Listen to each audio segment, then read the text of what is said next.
Diane from Teach Pre-K, and I'm here today with all of my favorite gingerbread-themed math activities.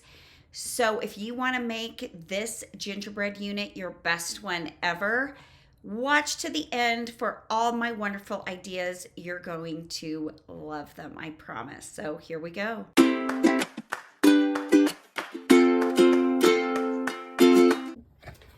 Okay, for shapes, I've got two-part shape puzzles. You put both sides together, they make a little gingerbread friend. So I've got rectangle, square, oval, triangle, which fits together so nicely. And when I make these are in my gingerbread lesson plan. If I ever do puzzles, I want them to fit together. So we got a rhombus and a hexagon, a heart. Whoop. I do these with cardstock and 5mm laminating patches and a circle. And I believe there is a pentagon, boop, and octagon as well. So I think there's 10 shapes. Okay, this is a game my kids absolutely love. I have these little number cards and I lay them out in an array, and usually I lay them out to 10. It just depends on the class and where they are. And then I've got some little gingerbread men that I can hide underneath the cards. Oops, and I tell the kids that they can't look, and I hide the little gingerbread men. I usually have them turn around so you can't tell there's gingerbread men under here. And I say, you can't touch the cards. You point and say the number, or you point and I'll tell you the number, because it's all about numeral recognition. So I'll go, oh, you're pointing to 0. Let's see. And we flip it over and we leave it like that so they know that that's not one they can guess. And then, oh, 3, they might say. Sorry about my little kid voice. And I flip it over, same thing. Once the kids have found a gingerbread man, they wait until all the other kids have found a gingerbread man. So when I do this, if I have 4 kids, I hide 4 gingerbread men. If I have 3 kids, I hide 3. If I have 5, I hide 5. But you guys, they love this so much. In my lesson plan, this goes up to 15. This is a favorite activity. Another great math activity I have is count and trace. So these need to be laminated. You need a dry erase marker, but there's 1 house, 1, 2 gingerbread people. Trace the numbers, 1, 2, 3, and so on and so on. And these go up to 10.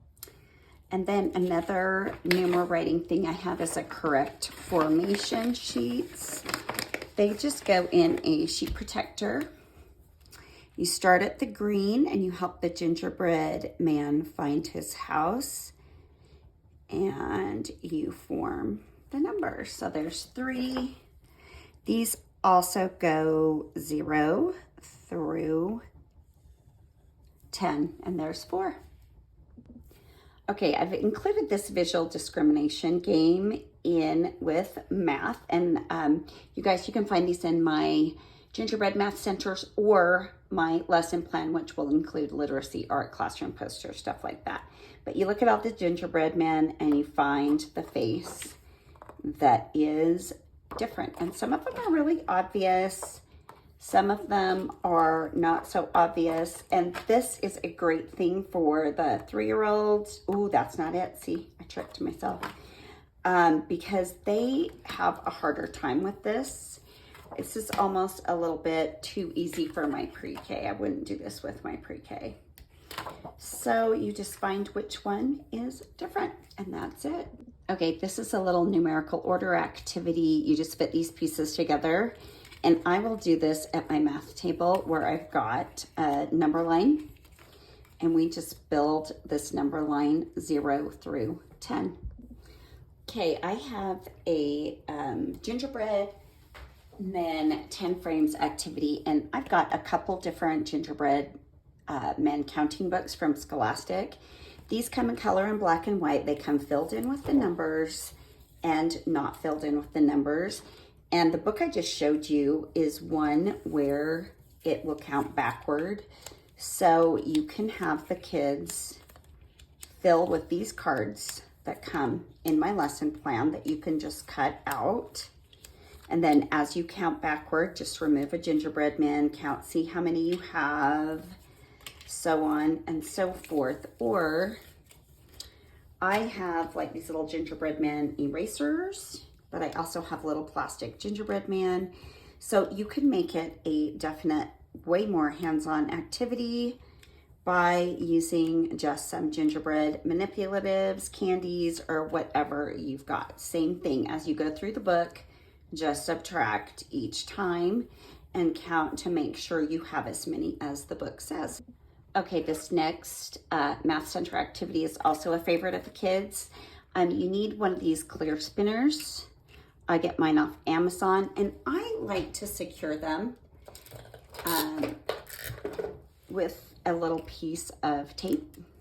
So I'll put some Scotch tape on there.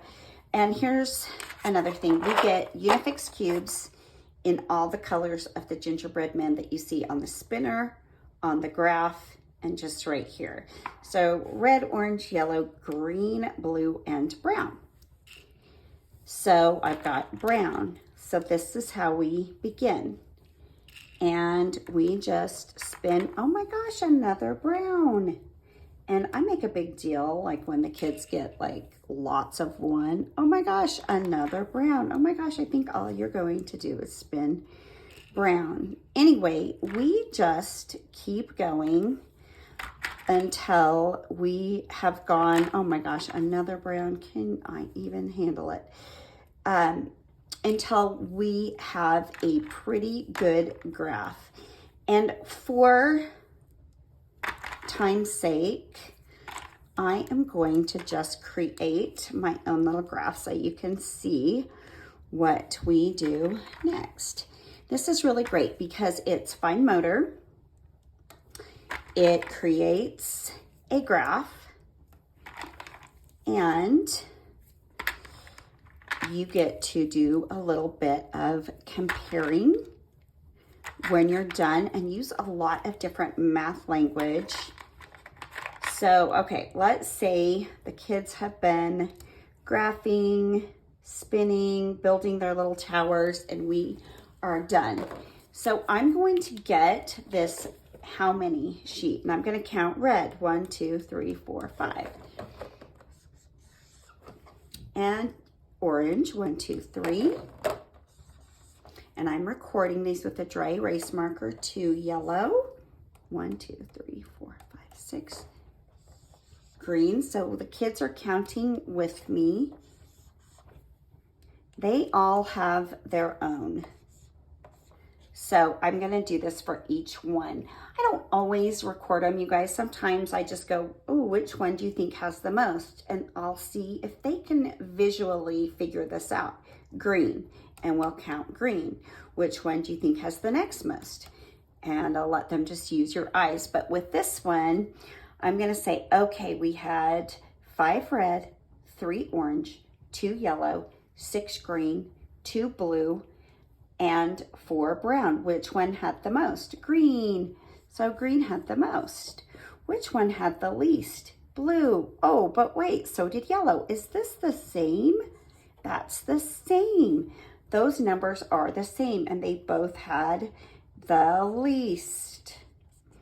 And then which had the next most? Red, and then brown, and then orange. So we just do some counting, comparing, writing numbers, and doing a whole math talk with this one activity. Okay, guys, this math activity is a draw and cover. So I've got some mats. Draw a card, find the numbers 1 through 5, 6 through 10, and 0 through 10. So you've got an opportunity to use anything you want. And you also might see that some of the numbers, there's more than one. So you can have the cards face down, and I can already see there's an issue here, and then draw a number, and then mark all the ones that you see with some kind of button, or you can use these cute little gingerbread men too. And 3, so you just find all of these, and 6. And you just play until you've got everything covered. And you can choose the 0 through 5, the 6 through 10, or the 0 through 10. Okay, this is another math activity. I have updated this. It has just a simple frame and the numbers are lots bigger. So what you want to do is you're going to find a gingerbread man and count the candies on the gingerbread man. There's 2, and you match him with his house. 1, 2, 3, matching with the house. 1, 2, 3, 4, matching with the number. So this is from ages ago. This is from my first version of this lesson plan that has been updated, and just downloaded the full update yesterday. So this is 5, and it is amazing. You've got like 21 math and literacy activities, plus art activities, classroom posters. It is absolutely phenomenal. Couldn't do anything this week without it. So anyway, it's just much more simplified, cleaner, and easier for the kids to read and for you to use. So those are my gingerbread math activities. I will be doing another video that will have my crafts. I even took some footage of my kids making their gingerbread men in class today. I just got home a little while ago. Exhausting day. First day back from break is always a little bit crazy. But I will be doing a different video with my crafts, and like I said, hopefully some good footage from my classroom and what things look like when it's finished. But thanks so much for watching, and there's always more to come. Thanks.